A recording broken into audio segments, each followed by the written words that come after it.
All right, so I was taking a nap this afternoon. I've spoken with the apparently now my new boss. I've got going in early on Monday to get paperwork and started and whatever. I technically have employment. This is exciting. There may be some bright future ahead, or this is some sort of a other manager's leaving in a hurry and just get somebody to fill my spot so I can leave. In which case, what the fuck am I walking into? But anyways, we'll see. It's not in town. It's closer to my house. It's a paycheck. We will see. So the thing is, that's early morning. I've been kind of rotating my sleep schedule forward later and later. So I'm trying to kind of pull that back while I have time. So the best way that I've found to do that is to get a bunch of naps in until I'm just kind of roundabouts able to get roughly enough sleep to get up and move the first day, and then the pattern follows after that. So, oh, I've literally been awake for about 5 minutes now from about a 2 hour nap. And yeah, I had a dream that started off in that same location. It was not intentional. I just picked some very specific and unique music to listen to fall asleep, take a nap, and have a good mood. And kind of did the same thing yesterday, and the day went well after that. Different music, same artist. So I was like, all right, cool, I'll try that again. And it kind of worked. And so the room with the weird high platforms was still present. Ugh. The darker in the house. There were a lot of other people in there. It's usually a theme anyway. I don't know what they are that are in my house. Obviously there's ain't nobody else but me and these cats. But it was like, I don't think anybody was trying to steal from me or anything like that at that point. And all of a sudden, we're gonna we're gonna use the Dune terminology. All of a sudden, there is Merbella. Now I know that in the books that's the thing that happens. It happened after the original author passed away, and decades passed before the book was written. Fun irony. I follow SCP Animation Explained. The guy's got that great tone that's just droll but clever. And he's got those funny stick figure versions of people telling the stories. And what they had was a story of, I believe, SCP 5002, which was a horror author, a murder mystery author, who, for one pass of each work of fiction that this lady would write, if she was to read her own work, those events would transpire in reality, and that's why she ended up in containment, apparently. And that's not what this is about. But to some extent, within manifestation parameters of reality, of the ability to send a signal out in your thoughts and receive something based on what you've sent, I guess that's kind of how it works too. And I do definitely watch every one of my videos at least once. Of course, sometimes I watch them multiple times if there's something I want to, remind myself of. But I'm not just like, ooh, I'm gonna just sit and watch a playlist of me talking. Like I'm not like that. I'm not like into myself like that. So she shows up, and I'm proud of myself for not murdering anyone. Uh, Man, let's see. Said something about, what are you doing here? Oh, something talking about whatever. And I said, okay, but that's over. Like, you took off, and even before that, like, there were rules that you weren't following. And did your lawyer not tell you that I filed my answer? Well, no. And so then apparently we sat and had a conversation or something. There, it was nonverbal. There was no communication, but there was a tone change or whatever that I think was meant for, I don't know if this was like the addict dream of looking for a hit or something, that part of my brain still has some wistfulness to it. And yeah, obviously the fact that my life is what it is at this point is same thing as I said about being an angry person. It's not what I set out to be originally, but that is what it has become. Likewise, this was not how I set out to live my life, as a loner in isolation and like I said, bitter, but So, the company was pleasant. The conversation was pleasant. There was absolutely nothing sexual about the encounter, which I think is a sign. I did not spontaneously kill this person for showing up. That's a sign. So, another thing, though, is back in the day when she and I had first met, I had many dreams where I thought I was seeing her, and it was some sort of an archetype, not her.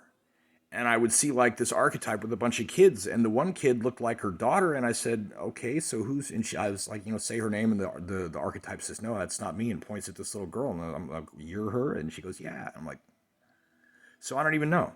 It's that's an onion I've not dared to peel for years. Not really sure yet what that means. Wasn't trying to get to know what that meant. I mean, if it involves my appropriate coping, as I've already spoken of in previous videos, then yeah, I need to explore it. But if it's just my brain being like, need hit, I need more, like, no, no, no, no, no, no, no, no. And like, I've got a cousin that at one point he had told me that was literally the only dream that he ever had, now that he's gone through rehab and is on some pretty strong medication, that basically every night was going out on a quest to find drugs and not being able to get it. Just, every one of us has had a dream like that before of some sort, but not on a persistent, constant, this is the only dream, I have to take medicine to stop me from dreaming basis, which not dreaming is bad for your brain too. So, damned if you do, damned if you don't. So this could have been something like that. But then she tried to get away and I just followed. And I said, no, no, no, no, we're not done yet. And there was conversation. There were some other people coming through. That the implication I think I got was that they may have been part of her cloud of people or of encounters or whatever. I don't know. I have no freaking clue what the last 2 years have been like on her end. One cab passenger, who was someone that we both knew, showed me a picture that she was seemed to be living her best life. But other than that, I didn't know anything other than the dog seemed to be okay, and that made me happy. So after this revelation that I had not, that she had not heard from her lawyer, and I was like, okay, this is kind of weird and something or other. And so then I think she says you need to meet, because what it was is that there was a rehash of the rules. Now this was almost like the first dream where she showed up with some sort of an archetype in tow, and I'm pretty sure it was the hero. There was all kinds of weird symbolism going on there, and basically what I'm getting at is that we, toward the end of the time that we lived together and whatever, there was a bit of an open relationship set of rules going on, but that she had a hard time even keeping to those. Some dude that she had met online, that I think she was in a couple of groups and a website that specifically is for, people to do their own private amateur, photography and fetish discussion or whatever. She was meeting people on there, and there was a certain demographic that seemed to really always keep being into her. And so when you find out on, like, what was it? Was it Memorial Day? I think it might have been Memorial Day 2 years ago. Or no, yeah, I think it was, no, it was 3 years ago. It was actually a year before everything ended, that I get this phone call from her, and she says, yeah, I'm down in St. Louis taking so-and-so. I'm like, who the fuck is so-and-so? I guess that's kind of where this ties into. I don't know who the other dude was, but she's, oh, well, this is this guy I know from online. I said, okay, from what? From that fucking website then? Yeah. Okay. And you weren't going to tell me that you were leaving town to take this dude to what? Oh, well, he needed to get down here to see his kids. All right, that's cool and all, but I mean, like, I haven't met this guy. Like, that was part of the rules. I need to meet people. I need to know who the fuck people are. Can't, that's the whole thing, is that in order to have an open relationship and have it not be infidelity, there has to be rules and an understanding, and we follow the rules. But that was, like I said, it was a problem. So, that was the initial true infidelity. Was, it was an emotional infidelity, because I don't honestly think that, I mean, yeah, you go on a road trip or whatever, who knows, but it's like, that in itself is a dishonesty that is not okay, that's a major trust thing. And so anyways, that discussion came up of, look, seriously, there were rules. You couldn't follow the rules. That was the whole fucking thing. And then when the time came that she had this opportunity to pick up and leave and did the discard and whatever, that was, that I was like, all right, letting go of that rope, not burning my hands, right? And so that was, the other thing I got to be very wary of is that it's entirely possible that this is one of those, someone has automatically the spontaneous amnesia at getting caught doing something or whatever, like, oh, I didn't remember any of that. I wasn't at fault. It wasn't me. And that's a, narcissistic trait. And that harkens back to that original dream, which, just for reference purposes, the house in that dream, this one's going to get long. I'm just going to leave it. I'm going to upload it. It's going to come up sometime in the year 2092. The previous dream where this type of meeting and occurrence had happened was, it began in what was definitely this house, but this house was the top of 3 different houses on a hill. So there was a middle of the hill house, and then there was near the bottom of the hill house.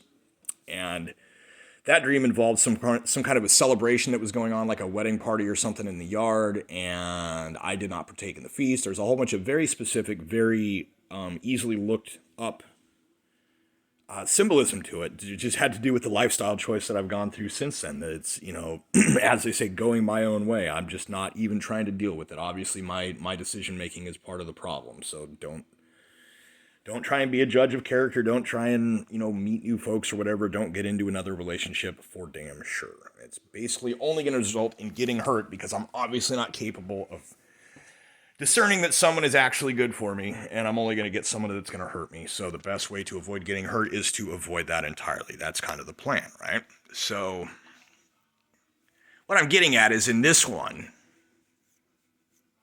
okay, let me put it that way. This sounds so bad. I can't help what my subconscious does in my dreams. I cannot help if it makes assumptions. I'm not trying to make these assumptions consciously.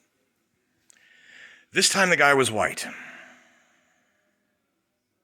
This time the guy had a wife. Because I was furiously, by this point, following this but it's okay though of her around. Some tall dude with a goatee and glasses, kind of reddish hair. The name Big Tip came through, and I don't know who that is. I don't think that's the dude that she went to St. Louis with. And so I said, okay, but that's the thing. So we're meeting, and he sits up and he's confused. I said, so what's up? You two are doing a thing? He goes, yeah. I said, okay, cool. I'm the husband. I was supposed to meet you first. Or at least, know about it in an honest and upfront way. And so he acted confused. She acted confused. And then another woman approaches that said something. And I said, wait, you're what? And she goes, I am his. And I said, wait, so you're the wife there? And she goes, yeah. And I said, okay. So I explained to her, I was supposed to know beforehand. I was supposed to get information afterwards. That's how that's supposed to work. Because I'm not a cuckold. At least I wasn't supposed to be. That, in those kind of relationships, the so-called hot wife goes and does all the things and the husband's supposed to watch, and sometimes he doesn't get to her, which is fucking bogus. That's the dumbest set of rules. But the thing is that in those situations, the husband does not get his own as well. And I was like, oh, no. Fair is fair, even is even. Well, what it was is that I literally could not, it was like if I wasn't married, I would have been incel. For all I know, she was going around behind me telling people, like women that I knew, that, if he comes around or whatever, he does not have my permission. And it's like, oh, yeah, fucking great. So then if something had happened, I'd get called out for cheating or some shit, but that wasn't the setup, right? Wow, Rob, that's a lot of TMI for the internet, isn't it? Well, this figures into this dream that I'm working on.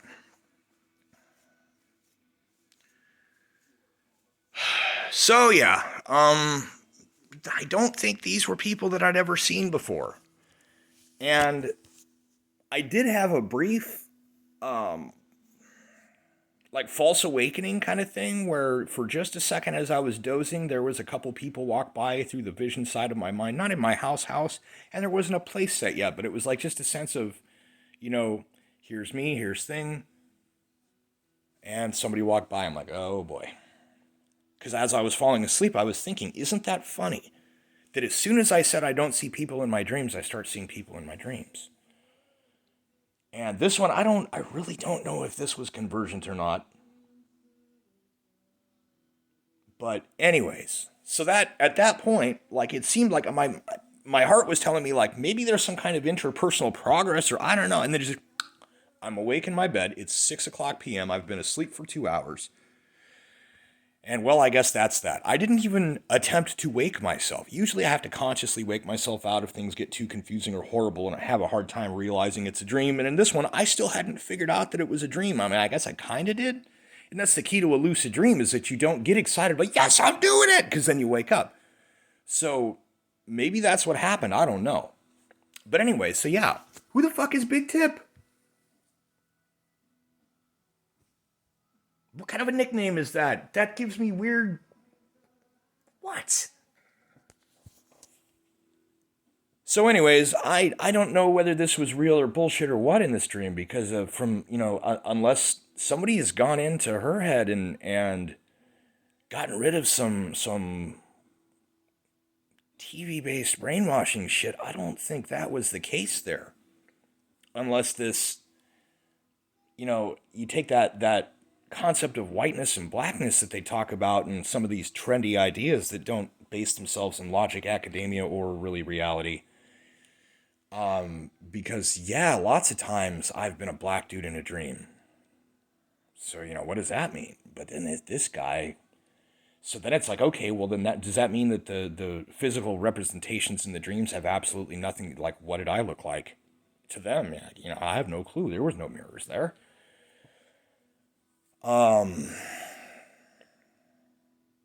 So yeah, this was an intriguing dream. I don't know what the deal is. Obviously, my mind was not finished. It's been a really, really, really long time since I've had these multi-part, like, download-style chunk dreams. So, I don't know. I guess I'm going to find out what it is. Meantime, shout out to Nim for reminding me, number one, of the old Tyler concept. And I did do a little looking into the Sirius Sis Prime thing. And it seemed to me that the actual thing with Tyler was that was bullshit. That was not a real thing. It was either a person pretending or was just an urban myth. And the other one, I am not going to go that far to... I don't want to get sucked into a fucking augmented reality game. I'm not interested,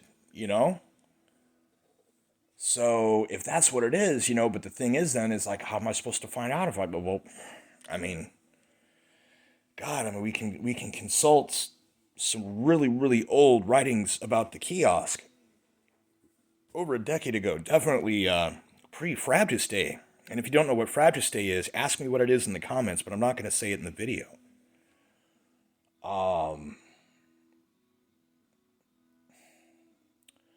There was one, it was about the kiosk, knew it was a trap, but walked on into it anyway, and then eventually walked on back out of it too. And, I'd always thought that was some badass shit to write, but I never fully understood it. Didn't always fully understand a lot of the stuff that I wrote.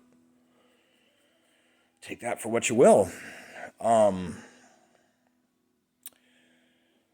So yeah, interesting dreams, sort of rested, gonna sit up here, stay awake for a while, get some dinner. Got the coffee that's in the cup and not drinking any more than that, because then come probably about midnight-ish, I'm probably going back to bed for a few hours and wake up before the sun and try and stay up most of the day so I can get back to bed about 7 or 8 Saturday night. Get back up about 3 or 4 a.m. Sunday because I gotta be in at 5:30 on Monday. Fill out paperwork, apparently learn how to open the store. So, yeah, I don't know. And then the other thing is, maybe there was some convergence, and maybe it was completely unconscious, and maybe what I was doing was looking into that dark place to gain some insight into the process of being a manager, because that's one of those things of real credit that I will give to the estranged, is that as far as her, I know she kept a lot of people in that same, for lack of a better term, it's a narcissistic leash where everyone wants to keep that person happy. They want them to be happy. They want them to have a favorable view of them. They want to stay inside the circle of the glow or whatever. And that's, I suppose, very useful for a lot of people as far as work or whatever goes. But as far as the actual like management capability, yeah, she's a badass boss. So maybe I'm gaining, going through, who knows what area of the brain, what part of the collective psyche or whatever it was that I'm accessing there, that I'm maybe I'm having these dreams because I'm getting onto a level, similar level, or because of that knowledge and experience. I don't know. Who knows? Is this like, can't have a dream about hot sauce until you've had hot sauce. And once you've had hot sauce, you can have a dream that interacts and intersects with every other person that's had hot sauce. You know what I mean? Is that, I say that because this bottle of hot sauce was the first thing I looked at. It's like, oh, there's something that you can talk about whether you have or haven't had an experience. And you see what I'm saying? Like it's a commonality, similar plane, and then your planes interact. I don't know. I really don't know. It's an odd time of the day to be having a dream like that too. I do know that, in the past there were a number of times that I was able to effectively remote view, you know, whatever she was doing. If I lay down to take a nap, it wasn't what I set out to do, but it would be that I would, begin to see something, and then, she'd get home from whatever and tell me, I'd be like, oh, I remember seeing that in a dream. Although in that case, usually it involved, I was only able to see the reflected views as from within mirrors around her, if that makes any sense. Not, there's been times in the past that I've dreamed that were definitely through someone's eyes, that I just was like, think Dark Tower drawing of the three. Like, you open the door, you can watch, and this is in somebody's eyes. There's lots of cool metaphor there. In the dream where she returned with an archetype that was definitely not a white dude, it was in fact Idris Elba, but it wasn't just DJ Idris walking in. It wasn't just my brain saying, with horror and a black dude. It was a hero archetype because he played Roland. Roland Deschain from the Dark Tower series. That's the archetypal hero of that series.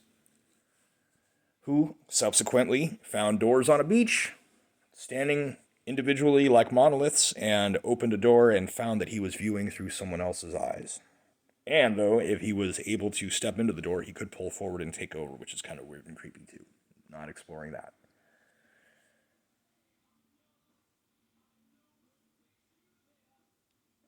Radio starts playing sad but true. I'll call that a synchronicity. So anyways, I'm going to let it go from here. We are running long.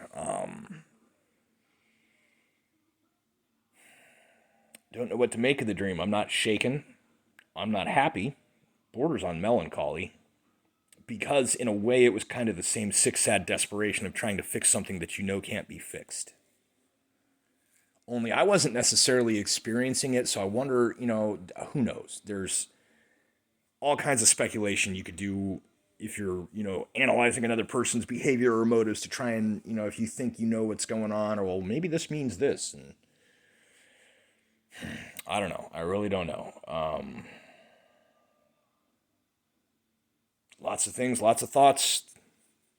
A puzzle to put together, I suppose. Not that that was what I asked for, but, whatever. So, calling it good.